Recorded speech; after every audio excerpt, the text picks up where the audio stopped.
Nah, tapi di tahun pertama itu saya mendapatkan pelajaran yang luar biasa ya. Dari yang tidak ada niat untuk melanjutkan S3, S2, S3, jadi saya termotivasi banget tuh.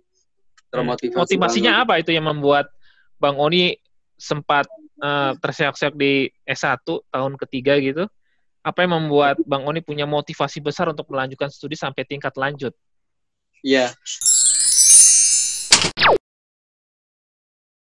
Assalamualaikum warahmatullahi wabarakatuh. Mari TV kembali mengudara bersama saya Saputra. Pada sore hari ini kita bersama tamu istimewa yaitu Bang Dr. Oni Sahroni. Saya manggilnya Bang aja ya, Bang Oni lebih dekat. Selain itu kita juga ada Pak Andi dan Pak Asep, Ketua Koperasi Jasa Syariah Mambaul Rizki Investama. Assalamualaikum warahmatullahi wabarakatuh, Bang Oni. Waalaikumsalam warahmatullahi wabarakatuh, Pak Saputra, Pak Asep, Pak Andi, alhamdulillah. Ya, gimana kabarnya, sehat? Alhamdulillah sehat. Iya. Sehat, Pak Saputra. Ini kan kalau kita lihat Pondok Pesantren As-Siddiqah itu udah berubah banyak ya, berkembang. Mungkin sangat berbeda ketika Bang Oni dulu mondok di As-Siddiqah. Bisa diceritakan sedikit nggak? Mungkin perkenalan deh. Tak kenal maka tak sayang. Bisa diperkenalkan dulu nggak untuk santri-santri dan mungkin alumni-alumni muda yang lain? Bang Oni angkatan berapa sih atau mungkin selama pengalamannya di pondok? Iya. Bismillahirrahmanirrahim. Pertama-tama saya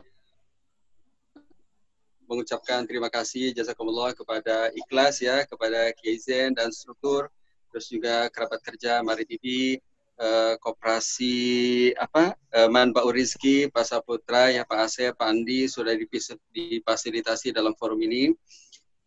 Mudah-mudahan walaupun banyak keterbatasan, forum ini jadi ucapan salam saya buat para senior, para guru, para asatidz, teman-teman semuanya di Ikhlas ya. Jadi saya masuk di As-Siddiqiyah itu di pusat ya tahun 91 dan menyelesaikan aliyah tahun 93. Mungkin kalau ditanya nama saya, nampaknya sih nggak akan ada yang kenal ya. Bukan daftar santri yang istimewa gitu. Ya, jadi lebih banyak ngurus jadi Kismut Tanzib ya, bersama teman-teman yang lain, tukang ngebersihin selokan gitu, nyiram tanaman di masjid, bersihin pembuangan kotoran biasanya tuh di beberapa bangunan gitu. Jadi kalau saat itu di searching nampaknya sih nggak akan muncul ya. Nah, tapi alhamdulillah saat itu semuanya telah menjadi sumber hikmah ya, ilmu yang luar biasa kepada saya dan teman-teman seangkatan tentang makna totalitas dalam belajar ya, keikhlasan dalam menuntut ilmu. Terus bagaimana kita semuanya yang terpenting menunaikan apa yang kita tahu, apa yang kita baca dan dengar. Nah, jadi sekian atau 3 tahun kita belajar ini, walaupun dengan amanah saya sebagai Kismut Tanzib, tapi memberikan hikmah yang luar biasa ya, tentang keikhlasan, tentang totalitas, tentang khidmah kepada orang lain, sesuai yang kita punya gitu. Nah, di blog itu saya selain gimana? Iya, ini maaf nih, kalau boleh saya potong, Bang Oni, kalau tadi kan menjelaskan Kismut Tanzib, apakah ada pengalaman istimewa yang mungkin sangat berkesan selama mondok di Kedoya, selama mondok di As-Siddiqiyah? Ya, jadi dulu Pak Kiai dan para asatidz itu kan sering sekali ya mengajarkan, memberikan doktrin kepada kita tentang betapa indahnya berkhidmah ya, memberi, berbagi dengan apa yang kita punya. Berkhidmahlah istilah yang mungkin paling kental di telinga kita. Nah, berkhidmah itu saat itu saya terjemahkan dengan yang paling sederhana dari kata khidmah. Khidmah itu kan tanpa yang lebih mudah memberi ya. Saat itu yang saya pilih Qismu Tanzib karena dia kan syarat dengan apa namanya kotoran bersih-bersih begitu. Jadi apa bagi saya orang awam saat itu nilai khidmahnya lebih kental lah gitu. Nilai khidmahnya lebih kental. Jadi saya lebih banyak mungkin di situ tuh ya, di bagian Qismu Tanzib. Di kelas 2 sama kelas 3 saya ikut gabung juga di Ustadz Fauzi ya, di bagian tahfidz Quran. Jadi saya menyelesaikan beberapa juz di As-Sidikiyah, kemudian Ustadz Fauzi sebagai mentor Quran di As-Sidikiyah merekomendasikan saya untuk melanjutkan hafalan di Pekalongan dulu bersama teman-teman di As-Sidikiyah yang menuntaskan hafalannya di pesantren Raudhatul Hufat di Pekalongan. Ya mungkin begitu ya. Oh iya, ini sangat inspiratif sekali karena jarang mungkin karena tahfidzul Quran mungkin bukan salah satu core ke apa ya salah satu core As-Sidikiyah dalam sistem pendidikannya.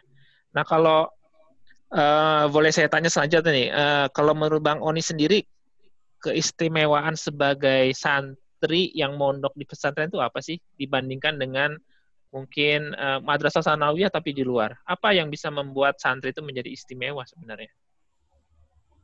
Berdasarkan pengalaman Bang Oni.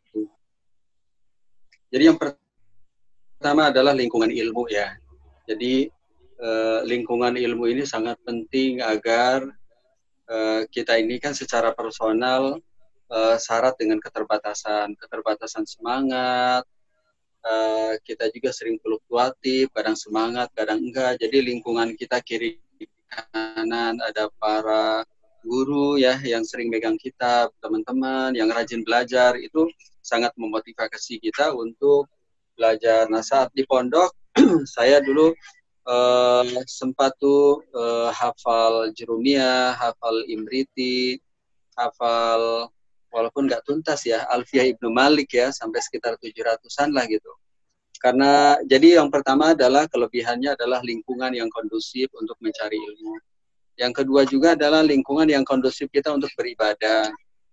Ya. Jadi, dengan kebiasaan rutinitas di pesantren, sholat berjamaah yang tahajud berjamaah, ya puasa Daud, itu menurut saya sangat membantu ya, membantu kita untuk memaksa diri. Setelah memaksa diri kita sustain, kita berkelanjutan untuk bisa ibadah ya. Ibadah ini kan menjadi sumber energi yang paling kuat agar kita bisa sikoh beriman kepada Allah Subhanahu Wa Taala. Jadi lingkungan yang kondusif untuk mencari ilmu, yang kedua beribadah kepada Allah Subhanahu Wa Taala. Begitu Pak Saputra. Ya, kemudian kalau setelah lulus dari As-Sidikiyah nih, Bang Oni, bisa ceritanya bagaimana ceritanya bisa sampai belajar di Kairo meneruskan S1 sampai S3 di Al-Azhar? Ya, dulu saya setelah lulus di As-Sidikiyah, sebelum ke Al-Azhar, saya merampungkan hafalan saya. Jadi saat di As-Sidikiyah, saya baru menyelesaikan 8 juz. Nah, yang sisanya 22 itu saya selesaikan di pesantren Raudhatul Hufat dulu atas rekomendasi dari Ustadz Fauzi ya. Ustadz Fauzi. Jadi 94 saya selesai menjadi alumni Aliyah As-Sidikiyah. Nah, saya dari 94 sampai 95 saya menyelesaikan tahfidz. Setelah selesai tahfidz, saya berangkat ke Al-Azhar. Setelah saya di Al-Azhar, karena saya memang senang menghafal, jadi di S1 itu saya sudah mulai menghafal matan Minhajut Thalibin, karya Khatib Asy-Syarbini. Ya walaupun itu kan ada 4 jilid ya, sekitar jilid pertama tuh yang saya hafal ya. Nah di selama S1 itu saya termasuk mahasiswa yang nggak lancar sebenarnya. Jadi di S1 tuh saya yang seharusnya selesai 4 tahun, saya selesai 5 tahun ya. Jadi tahun ketiga itu saya gagal tuh. Nah, tapi di tahun pertama itu saya mendapatkan pelajaran yang luar biasa ya. Dari yang tidak ada niat untuk melanjutkan S3, S2, S3, jadi saya termotivasi banget tuh. Termotivasi Motivasinya banget. apa itu yang membuat Bang Oni sempat terseok-seok di S1 tahun ketiga gitu? Apa yang membuat Bang Oni punya motivasi besar untuk melanjutkan studi sampai tingkat lanjut? Iya, jadi saya pada saat saya gagal tuh di kelas 3 saya kan mulai ini ya, mulai ngafal Minhajul Thalibin. Di tahun 3 pada saat saya gagal juga saya mulai rencana sih, tapi memang nggak kesampaian.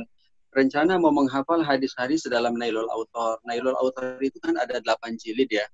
Langkah pertama sebelum saya menghafal, kan Nailul Author kan isinya tematik, tapi setiap tema kan ada 10-an hadis tuh ya. Mungkin dalam setiap tema mungkin bisa sampai 5, 10, 15, 25. Jadi langkah pertama saya memilih dari sekian hadis yang akan saya hafal. Itu kan pekerjaan ya, melelahkan banget itu. Sortir dulu, ya. Sortir dulu, misalnya yang afal didahulukan daripada akwal gitu. Nah, walhasil kira-kira cerita saat di kelas 3 dan 4 ini, ternyata membuat saya jadi cinta ilmu banget gitu. Cinta ilmu, senang banget dengan ilmu. Jadi senang banget dengan orang hafal matan ini, matan itu. Senang banget dengan orang hafal ribuan hadis. Itu muncul pada saat saya di akhir-akhir di penghujung. Nah, yang kedua, saya lihat S2 di Al-Azhar itu jarang banget. Jarang banget. Jangankan dari Indonesia, dari Asia aja udah jarang banget. Nah, akhirnya di situ saya pengen, saya ada motivasi, masa saya nggak bisa gitu. Yeah. Nah, jadi cinta ilmu ditambah dengan kira-kira perasaan seperti itu. Jadi, pada saat saya lulus pun dengan prestasi biasa juga jayid. Pada saat saya S2, luar biasa memang perjuangan. Di kelas tempat saya itu memang hanya saya orang Asia. Jadi kami berenam. Saya orang Pakistan, orang Saudi, orang Mesir 2, seorang orang Afghanistan ya. Jadi kami di kelas itu berlima. Di semester pertama saya gagal. Kan dia hanya ada kesempatan 4 kali ya. Kalau gagal kita di DO ya. Jadi saya lulus di semester kedua. Nah, di tahun kedua, alhamdulillah di semester pertama saya lulus. Jadi praktis alhamdulillah. Jadi di Al-Azhar itu kan yang paling sulit itu masa kuliah di S2 karena sistem gugurnya. Kalau salah satu kuliahnya gugur kan gugur semuanya. Nah, alhamdulillah dengan motivasi teman-teman itu saya berhasil tuh melewati masa sulit di S2 tahun pertama dan tahun kedua, dan S2 saya selesaikan selama 5 tahun. S3 saya selesaikan 5 tahun. Jadi total itu sekitar 15 tahun ya. Kalau S3-nya sendiri, Bang Oni itu mengambil spesialisasi apa, Bang Oni? Jadi dari sejak saya masuk S2, saya mengambil jurusan fikih muqaran. Fikih muqaran adalah disiplin ilmu, jurusan ilmu yang membedah pandangan beragam fikih ya, beragam fikih dari mulai fikih sahabat hingga tabi'in, dari mulai mazhab salaf hingga khalaf gitu. Tidak hanya bab muamalah, apapun itu dari sisi jurusan fikih muqaran. Kemudian tesis yang saya ambil hanya tentang fikih muamalah. Akhirnya membedah tema-tema muamalah ya, dari bab keuangan, maliyah ataupun keuangan ataupun tijariyah, trading ataupun khairiyah, filantropi, tapi dari sudut pandang mazhab para imam gitu. Mazhab para imam. Jadi misalnya, bolehkah seorang kreditur memberikan sanksi kepada debitur dengan nominal tertentu setiap kali keterlambatan pelunasan? Bagaimana menurut mazhab Imam Maliki, Syafi'i, Hambali, Hanafi? Bagaimana menurut mazhab As-Sawri? Auza'i atau Said bin Musayyib, ya kira-kira gitu. Itu kerjaan di jurusan fikih muqarrar. Jadi kalau jurusannya fikih muqarrar umum lintas tematik, tetapi tesis yang saya ambil saat S2 itu judulnya adalah Tadmin Yadil Amanah fil Fiqh Islami wa Tatbiqatu fil Masarif al-Islamiyah. Jadi bagaimana seorang al-amin itu harus bertanggung jawab mengembalikan titipan, modal, uang yang diterima, gitu kira-kira tuh. Ya. Dan penerapannya di syariah. Nah, mungkin karena tesis yang tentang fikih muamalah itu menyebabkan sekarang Bang Oni lebih aktif di bidang keuangan syariah mungkin ya. Nanti mungkin kita bisa bicara tentang aktivitas Bang Oni selanjutnya. Tapi kalau boleh nih, kalau udah cukup lama tuh di Kairo, ada nggak kenangan yang istimewa selama tinggal dan belajar di Mesir? Mungkin untuk memberi inspirasi buat teman-teman alumni yang mungkin ada keinginan untuk sekolah di Kairo atau di Al-Azhar. Ya, alhamdulillah. Jadi berbekal saya lihat sih kebiasaan kita di As-Siddiqiyah ya. Jadi doktrin ibadah, doktrin khidmah, totalitas belajar, itu salah satunya yang jadi bekal dominan ya. Kenapa saya bisa menyelesaikan hingga S3. Jadi wal fadlu lahum ya, keutamaan mudah-mudahan Allah Subhanahu wa taala memberkahi kepada para guru, para asatidz di As-Siddiqiyah. Jadi jadi saya lihat juga Al-Azhar ini menjadi tempat representatif bagi adik-adik semuanya, keluarga kita yang ingin menjadi ahli dalam bidangnya ya, terutama fikih, tafsir, bahasa. Itu Al-Azhar menjadi referensi karena syarat dengan talaki ya. Kan talaki ini kan tradisi Imam Syafi'i, Abu Hanifah, Imam Malik, di mana mereka mendapatkan ilmu itu secara sahih, orisinil, dari lisan guru yang ada di hadapannya, melalui kitab yang dia coret, kitabnya juga kitab mu'tamad, dari orang yang ada di hadapannya yang kompeten dan ahli, sehingga ilmu yang diwarisinya benar-benar benar-benar orisinil lah gitu. Jadi talaki itu tradisi para imam. Nah, talaki inilah yang mewariskan ilmu yang tadi ya, karena kalimat per kalimat. Saya masih ingat banget dulu saat S2, guru saya namanya Syekh Toha Royan. Jadi di kelas itu kan saya berlima ya, saya, kemudian orang Mesir 2 orang, orang Saudi 1 orang, sama orang Afghanistan. Kami belajar dengan Syekh Toha Royan fikih muqarrar, membaca Al-Mughni Ibni Qudamah. Satu pertemuan itu sekitar berapa baris ya? Sekitar 5 baris. Jadi dimulai dengan kami berlima. Misalnya saya. Jadi dia bilang, Oni Iqra. Jadi kata Syekh Toha Royan kepada saya, memberikan giliran pertama sebelum diberikan kesempatan kepada yang lain. Kemudian saya membaca, polanya itu membaca kalimat per kalimat, tetapi yang membaca kami para murid. Nanti kalau ada yang salah dibetulkan oleh Syekh Toha Royan. Misalnya, Oni Iqra, Oni baca, kemudian saya baca. Waqala hadza hadisun hasanun sahih. Dan ini hadis hasan sahih. Kemudian dia tanya Oni, apa yang mal murad bil hasan? Apa yang dimaksud dengan hasan sahih? Apa yang dimaksud dengan hadis ini? Siapa yang mengatakannya? Lahir di mana? Nah, dari ungkapan penggalan kata itu biasanya saya diminta menjelaskan banyak tuh. Kalau ada yang salah, saya biasanya diluruskan. Setelah selesai, baru ke kata berikutnya. Begitulah pola talaki yang saya maksud tadi di Al-Azhar. Sehingga pola inilah yang mewariskan di kepala setiap kami ini orisinil. Jadi itu juga ada satu lagi pengalaman yang saya tak terlupakan. Saat saya S3 dulu, S3 saya judul disertasinya adalah Tabi'ah wa Atharil Alaqah Bainal Bunuk At-Taqlidiyah wa Furu'iha Al-Islamiyah fi Misr wa Indonesia. Jadi Bank Konven, induknya Konven membuka unit usaha syariah. Dulu saya ngambil objek disertasi itu 2 bank di Saudi, 2 bank di Mesir, dan 2 bank di Indonesia. Nah, dulu yang jadi pembimbing saya ini adalah Rifat Awadi. Rifat Awadi adalah Direktur Triple IT Kairo, kemudian juga Mudir Hayatul Ijaz Al-Quran. Beliau mantan Dekan Fakultas Ekonomi Al-Azhar.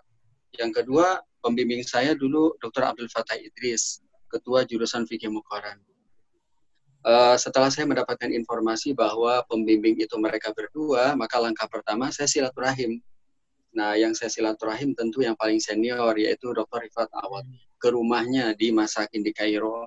Saat saya datang ke rumahnya, seperti biasa orang Mesir menerima saya dengan penuh hafawah, penuh hormat, luar biasa. Nah, singkat cerita, setelah obrolan panjang, beliau menyampaikan kepada saya, Oni, kamu beli Kurutus Syahan. Kurutus Syahan itu kalau di kami adalah kertas-kertas kecil dijual di toko buku. Jadi ada satu gopok itu. Oh iya, kayak post-it zaman sekarang ya yang bisa ditempel untuk catatan-catatan. Betul. Nah, beli sekitar 3.000 atau 4.000. 3.000? Ya, 3.000. 3.000, 4.000. Nah, dia bilang setelah itu, Oni, kamu baca. Setiap pertama, Oni, kamu sudah punya belum daftar isi yang kokoh? Saya bilang sudah, alhamdulillah. Kokoh kan, sudah daftar isi yang saya buat hasil telaah dari referensi. Nah, setelah itu Oni, setelah kamu beli Kurutus Syahan, kamu baca. Setiap kamu menemukan ungkapan yang sesuai dengan sub pasal judul daftar isi, kamu masukkan ke dalam amplop. Jadi nanti amplop itu akan jumlahnya ratusan gitu, berisi hasil tulisan tangan kita. Siapa pengarangnya, nah. Lakukan itu selama 1 tahun dan baru balik ke saya. Saya terasa kaget banget. Ya Allah, ini waktu itu saya sudah berkeluarga. Ini mau sampai kapan saya selesai? Padahal di Al-Azhar itu udah usia yang ke-11 tahun tuh. Lumayan ya. Nah, lumayan panjang. Ya, tapi saya coba selama 12 bulan saya mengikuti saran dari Dr. Rifat. Jadi saya nukil, saya masukkan masukkan. Ternyata Pak Andi, Pak Asep, Pak Saputra, saya mendapatkan hikmah yang luar biasa di balik amanah dari beliau itu, bahwa sesungguhnya menulis itu adalah membaca. Membaca itu tidak akan tergantikan oleh apapun, oleh googling, oleh teknologi tercanggih apapun. Membaca ya membaca. Membaca ya kita buka kitab, kita bisa stabilo, kita bisa coret-coret, kita bisa nukil, itulah dia membaca. Sementara pekerjaan menulis ya ketik-ketik. Pekerjaan menulis bisa 15 menit, bisa 5 menit, tetapi membaca, memahami, menyimpulkan, membuat dia struktur, ada dalam pikiran, menuangkan gitu. Nah jadi itulah yang saya dapatkan dari Dr. Rifat. Itu mungkin Pak Saputra. Ya. Jadi mungkin ini inspiratif sekali ceritanya. Mungkin buat teman-teman alumni atau santri yang mungkin menyaksikan wawancara ini, ada hikmah yang sangat bagus nih kalau menurut saya. Kita seringkali melihat itu hasil akhir. Mungkin bisa melihat, oh Bang Oni sekarang sudah menjadi pakar ekonomi syariah, tapi tidak melihat bagaimana proses. Bang Oni dengan susah payah melakukan studi S1 sampai S3 dan berbagai macam riset dan studi yang dilakukan. Ya, jadi proses itu sangat penting sebenarnya. Nah, mungkin kalau ada pertanyaan selanjutnya, yaitu bermula dari tesis S3 yang tentang fikih muamalah itu, sekarang Bang Oni aktif di bidang ekonomi syariah setelah pulang ke Indonesia. Aktivitasnya nih sekarang apa aja nih Bang Oni? Kalau boleh di-share. Ya.